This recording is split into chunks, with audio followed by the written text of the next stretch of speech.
What's up, guys? Today we're talking about Gerry, a 2002 film directed by Gus Van Sant. The first film in his Death Trilogy, Gerry tells the tale of Gerry and Gerry, played by Matt Damon and Casey Affleck, two friends who go on a wilderness hike that quickly find out that going off trail may have deadly consequences. It's based on a true story, as are the other entries in this film trilogy. I was turned on to this movie after watching In a Violent Nature last year, predominantly seeing people compare it to the final film of the trilogy, Last Days. Dubbed non-narrative cinema, Gerry's story is quite simple, yet there's more bubbling underneath the surface than just two guys on a hike. There's an argument to be made that it's simply an endurance test for its audience, there being stories of people walking out of film festival showings when it was first released in 2002. Those kinds of stories and reactions tend to intrigue me even more rather than push me away. So let's go ahead and dive a little bit deeper into the film.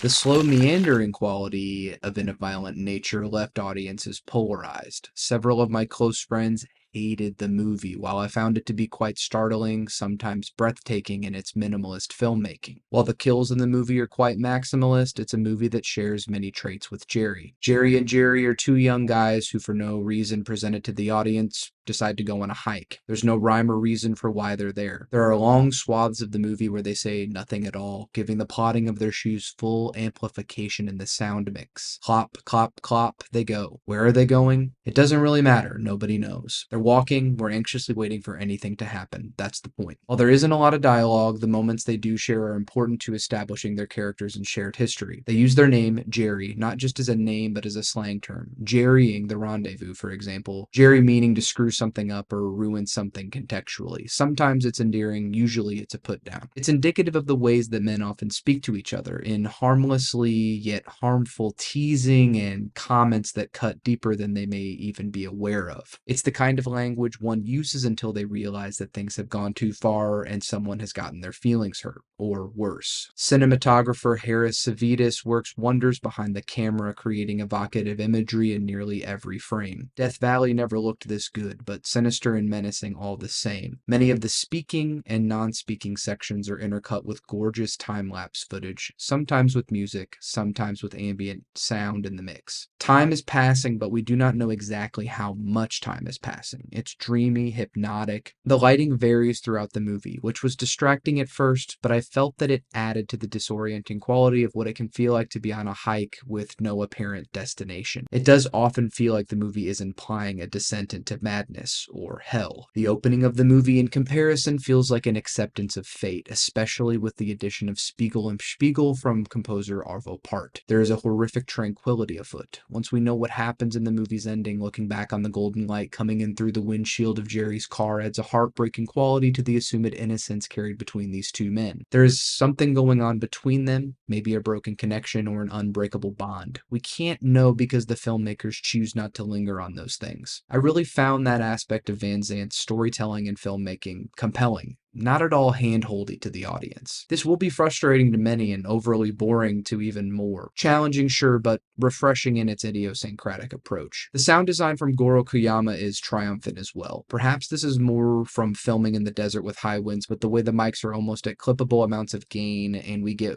walls of static noise, it all adds so much to the already rippling hallucinogenic textures of the movie. One such scene that is greatly aided by this aspect is when Affleck's Gerry is marooned on a tall rock, unable to climb down. As Damon's Gerry gathers dirt to create a humorously titled dirt mattress, which is even funnier in a dark sense given the movie's ending, the rippling noise in between and through these scenes are panic-inducing. The way that my eyes were darting from one side of the frame to the other in this scene made it feel even more tense. Is he going to jump? Should he jump? And why are we lingering here so long? There is stellar directing on display here from Van Sant, and the editing from him, Damon, and Affleck is done well too. The movie can drag at times, and it's definitely not perfect in its pacing, but the long shots add to the disorienting quality of the film. One of the most striking scenes in the movie, which I would call a turning point mentally for the Gerrys, is one which we are framed from behind them in third person, much like a video game to which Van Sant directly referenced in the making of this movie. He wanted it to feel like Tomb Raider, as tumbleweeds blow around them. It's a hellhole opening up, the sound design rippling into your ears. The movie is almost a horror movie at times, and this is easily one of its best moments. Not to mention, this scene immediately made me think of In a Violent Nature. During their first campfire segment, where they are not quite confident they are lost yet, Affleck's Gerry mentions he conquered Thebes. He goes on to recite what are lines of text from a video game, and that while he conquered Thebes, he did not have enough horses to fulfill the game criteria to complete it, or at least that's the implication. I couldn't figure out exactly what video game he was referring to, but this language felt deeply allegorical to the film's theming. It reminded me more of a boyish sense of self-confidence, self-flagellation, but also the ways that men and young boys can carry a sense of ungrounded grandiosity. Gerry and Gerry are surrounded by monumental nature, so the power of a god is on full display, if there even is one. Gerry could be the god of this domain. After all, he claims to know where the water source is by tracing animal tracks, but does he even really know what he's doing? Men can sometimes pretend they know more than they do, are more omnipotent than humanly possible, and with the current wave of male friendship movies like Lurker and Friendship, Gerry could very well be the prototype. There is a tension between these two young men that is palpable. Anyway, the Thebes line, for whatever reason, got me thinking about Ode on a Grecian Urn from 19th century poet John Keats. In the poem, Keats says, "Forever panting and forever young, all breathing human passion far above, a burning forehead and a parching tongue, when old age shall this generation waste, thou shalt remain in midst of other woe." There's indeed a lot of heavy breathing in the movie due to fatigue, but one can't help but feel an overwhelming dread when you realize that these characters are doomed. Our heart rates peak as we watch their weary bodies, that they too are destined to only be words left on a decaying piece of rock. The movie ends on a sick joke. A funny joke, but a cruel one all the same, and I love a movie with a punchline. The way that Damon's Gerry appears to mount Affleck's Gerry certainly carries connotations. Affleck reaches out before his final breaths are taken from him, longing to touch or embrace. At least that was the feeling I got. But the way he's mentally screwing with Damon beforehand makes it feel more premeditated,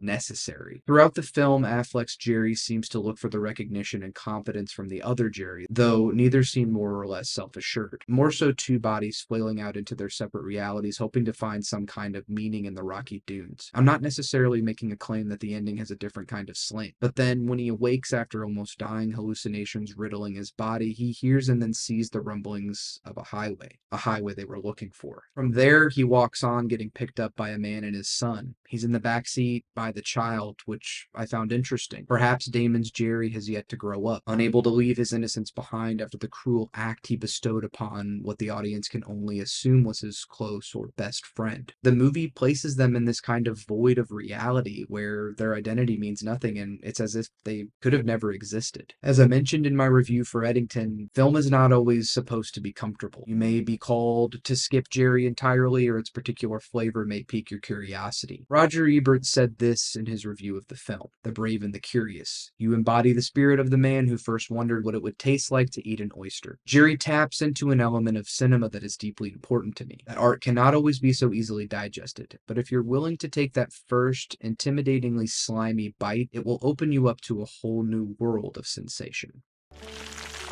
Gerry may not be for everyone, but there's definitely something to be mined here, or you may just end up hating it. What did you think of Gerry? Was it boring as hell, or were you won over by its hallucinatory monotony? Leave all the comments below, and before you go, don't forget to like this video and subscribe to the channel for more like this. Stay tuned for my video on Elephant, which is part 2 of the Death Trilogy.